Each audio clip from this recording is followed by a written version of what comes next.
হ্যাঁ,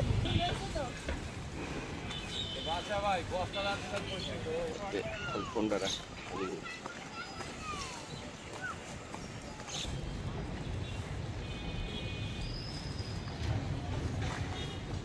এই কার্যক্রম কিন্তু উত্তরাবাসী এর বেশ স্বস্তি দিয়েছে এবং মূলত আজকের এই কর্মসূচির যিনি উদ্যোক্তা ঢাকা মহানগর মোহাম্মদ আফাজ উদ্দিন, যেই কাজটি সিটি কর্পোরেশনের করার কথা সেই কাজটি বিএনপি নেতাকর্মীদেরকে করতে হচ্ছে, এই বিষয়ে কিন্তু ক্ষোভ প্রকাশ করেছেন বিএনপি নেতা। দর্শক, আপনাকে যুক্ত করেছিলাম রাজধানীর উত্তরা থেকে।